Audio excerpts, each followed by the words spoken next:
साथियों डी के classes D के सर फिजिक्स में आपका स्वागत है। तो साथियों आइए फटाफट देखते हैं हम महत्वपूर्ण क्वेश्चन, वो भी भौतिक विज्ञान का। तो लगभग मैं देखता हूँ 50 या 100 क्वेश्चन जो है अभी आपको बताऊँगा। तो सबसे पहला क्वेश्चन हमारे पास है, कोबाल्ट 60 से कौन सी किरण निकलती है। तो साथियों अगर आपको आंसर इसमें पता है तो बताइए, नहीं तो मैं कोई भी टच करूँगा, आंसर सही भी हो सकता है गलत भी हो सकता है, ये मुझे नहीं पता है कि क्या होगा। ठीक है, पहला क्वेश्चन गलत, राइट आंसर क्या है, गामा किरण। ठीक है, मैंने ऐसा क्यों किया आप लोग कमेंट बॉक्स में लिख के बताइए। ठीक है, नेक्स्ट क्वेश्चन की तरफ बढ़ते हैं। प्रसिद्ध बिग बैंग थ्योरी किस मुख्य सिद्धांत पर आधारित है, जल्दी से बताइए, ये क्वेश्चन आपको आना चाहिए। ठीक है, तो साथियों इसका राइट आंसर है डॉपलर प्रभाव। ठीक है, आगे बढ़ते हैं, यहाँ पे आप व्याख्या पढ़ सकते हैं, पढ़ते रहिए व्याख्या को। निम्नलिखित में से कौन आर्किमिडीज के सिद्धांत पर आधारित नहीं है। ठीक है, तो 4 विकल्प आपके सामने मौजूद है, इसमें से बताना है। पहला है लेक्टोमीटर, दूसरा है हाइग्रोमीटर, उसके बाद हाइड्रोमीटर, पनडुब्बी। ठीक है, तो साथियों यहाँ में जो है हाइग्रोमीटर जो है ये राइट आंसर होगा। ठीक है, बाकी सभी के सभी क्या है, आर्किमिडीज के सिद्धांत पर आधारित हैं। एक्सप्लेनेशन यहाँ पे देख सकते हैं। ठीक है, यहाँ पे बोला है कि स्वचालित वाहनों में प्रयुक्त द्रव चालित ब्रेक किसका सीधा प्रयोग है। ठीक है, तो कौन से रूल का इस्तेमाल करके बनाते हैं, तो ये पास्कल के नियम को अप्लाई करके बनाया जाता है। इसके बाद दोस्तों अगर हम बात करें, एक उड़ते हुए चक्के के प्रति सेकेंड घूर्णन किससे मापी जाती है। ठीक है, तो प्रति सेकेंड घूर्णन की दर मापने की बात कर रहा है। तो बैरोमीटर क्या करता है दोस्तों, ये तो दबाव को नापता है। एनीमोमीटर ये भी नहीं है, तो यहाँ पे राइट आंसर आपका हो जाएगा स्ट्रेबोस्कोप। ओके, चलिए आगे बढ़ते हैं, इसी तरह से देखते हैं उसके बाद से नेक्स्ट क्वेश्चन को। यहाँ में है टैकोमीटर। ठीक है, तो पूछ रहा है कि टैकोमीटर वह उपकरण है जिससे मापा जाता है। टैकोमीटर से क्या मापते हैं साथियों, तो टैकोमीटर से जो है हम लोग चाल को मापते हैं। ठीक है, क्या चीज़ को मापते हैं, स्पीड को मापते हैं। यहाँ पे एक्सप्लेनेशन देख पा रहे हैं। ठीक है, गुरुत्वाकर्षण के नियम का प्रतिपादन किसने किया था, राइट आंसर जल्दी से बताइए। तो साथियों जल्दी बताइए, न्यूटन ने दिया था, इसका राइट आंसर न्यूटन हो जाएगा। ठीक है, आप यहाँ पे देख पा रहे हैं। आगे बढ़ते हैं, ग्रहों की गति का नियम किसने प्रतिपादित किया था। ठीक है, तो ग्रहों की गति संबंधित 3 नियम आप लोग पढ़े होंगे इंटर में, केपलर ने दिया था। ठीक है, केपलर का 2-3 नियम था। झूठ का पता लगाने वाला यंत्र कौन है, जल्दी बताइए दोस्तों। तो पॉलीग्राफ जो होता है झूठ का पता लगाता है।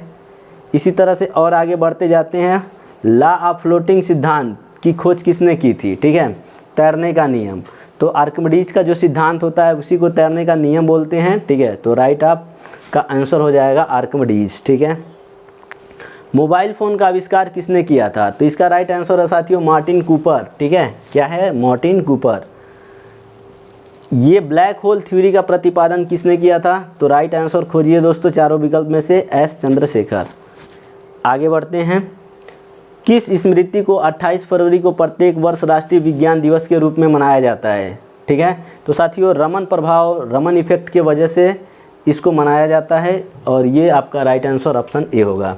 तो साथियों यहाँ पे आप देखिए, ये भारतीय वैज्ञानिक सीवी रमन, रमन प्रभाव की खोज हेतु 1930 में नोबेल पुरस्कार प्रदान किया गया था, उसी के लिए बनाया जाता है। भाप के इंजन का आविष्कार किसने किया था, तो ये भी आंसर आपको पता होगा, जेम्स वॉट। ठीक है, एक्सप्लेनेशन यहाँ से पढ़ें। तो साथियों इसको और भी विस्तार से पढ़ सकते हैं। ठीक है, आप यहाँ से पढ़ते जाइए, आगे बढ़ते जाइए। निम्न में से किसने लेजर का आविष्कार कौन किया था। ठीक है, तो लेजर का आविष्कार थियोडोर मैमन ने किया था। ओके, तो ये आपका राइट आंसर हो जाएगा। इसमें लेजर का ये जो फुल फॉर्म है साथियों, इसको आपको याद रखना बहुत ज़रूरी है। ठीक है, तो light amplification by stimulated emission of radiation. ठीक है, टेलीविज़न का आविष्कार किसने किया था, तो इनका पूरा नाम था जॉन लोगी बेयर्ड, शॉर्टकट में इनको जेएल बेयर्ड बोला जाता है। इसके अलावा साथियों अल्फ्रेड नोबेल ने किसका आविष्कार किया था। ठीक है, तो नोबेल ने डायनामाइट का आविष्कार किया था, और इन्हीं के नाम से दोस्तों नोबेल प्राइज़ भी वितरित किया जाता है। रडार का आविष्कार किसने किया था साथियों, तो इसका राइट आंसर है आपका रॉबर्ट वाटसन। ठीक है, किसने किया था, रॉबर्ट वाटसन ने किया था। रडार का फुल फॉर्म भी आप देख सकते हैं। इलेक्ट्रिक बल्ब की खोज किसने की थी, तो थॉमस एल्वा एडिसन। सब लोग जो है बचपन से हाई स्कूल से ही पढ़ते चले जाते हैं कि विद्युत बल्ब की खोज किसने की थी। आगे और बढ़ते हैं साथियों, निम्नलिखित में से किसका आविष्कार जो है विल्हम रोएंटजन के द्वारा किया गया था, ठीक है। तो इसने क्या चीज़ को खोज किया था इन्होंने, तो इन्होंने एक्सरे की खोज की थी, ठीक है। आगे बढ़ते हैं। ये कह रहा है कि थर्मोस्कोप प्रारंभिक थर्मामीटर का आविष्कार किसने किया था, तो प्रारंभिक थर्मामीटर का आविष्कार, इसका राइट आंसर क्या होगा, ये रेन होना चाहिए, सॉरी रेन नहीं, कौन सा है, गैलीलियो है साथियों। तो इसका आंसर मुझे भी नहीं पता था इसलिए गलत हो गया। तो साथियों ये फिजिक्स का रहा कुछ क्वेश्चंस। कितने क्वेश्चन हुए अभी, 20 क्वेश्चन, ठीक है। यहाँ में चैनल पे शायद 500 सब्सक्राइबर हुए थे क्या, नहीं, हैप्पी न्यू ईयर बोला गया है, ओके। आगे बढ़ते हैं। आइंस्टीन को नोबेल पुरस्कार से सम्मानित किया गया था। ये क्वेश्चन बहुत इंपॉर्टेंट है, किसके लिए, जैसे प्रकाश वैद्युत प्रभाव के लिए दिया गया था या इसमें से किसके लिए दिया गया था। तो साथियों इनकी जो थ्योरी थी सापेक्षता का सिद्धांत, ये बहुत ही महत्वपूर्ण थ्योरी थी, लेकिन उस टाइम पे थ्योरी ऑफ रिलेटिविटी को लोग समझ नहीं पाए थे, तो इसलिए प्रकाश वैद्युत प्रभाव को उनको मिला हुआ था। निम्न तापी इंजनों यानी क्रायोजेनिक इंजन का अनुप्रयोग किया जाता है। तो क्रायोजेनिक इंजन का प्रयोग कहाँ पे करते हैं, तो ये जो अति निम्न ताप के लिए किया जाता है, तो इसका आंसर हो जाएगा अति चालकता, सॉरी ये भी गलत हो गया, रॉकेट में करते हैं क्रायोजेनिक इंजन, ऐसे गलत हो जाएगा तब तो गड़बड़ होगा भाई।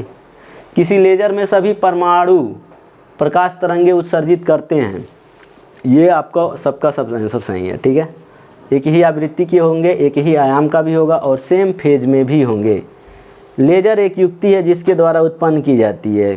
तो पूछ रहा है कि क्या उत्पन्न की जाती है, तो इसमें आपको बताना है उद्दीप्ति विकिरण, ठीक है। इसके बाद से कल्पक्कम में फास्ट ब्रीडर रिएक्टर निम्न में से कौन सा शीतलक के रूप में प्रयोग किया जाता है। तो शीतलक के रूप में दोस्तों भारी जल का यूज, सॉरी गलित सोडियम का यूज किया जाता है। मैक्सिमम क्वेश्चन मेरे गलत होते जा रहे हैं, ठीक है। तो ये आपका गलित सोडियम जो है ये राइट आंसर है, ओके। आज के लिए इतना काफ़ी है।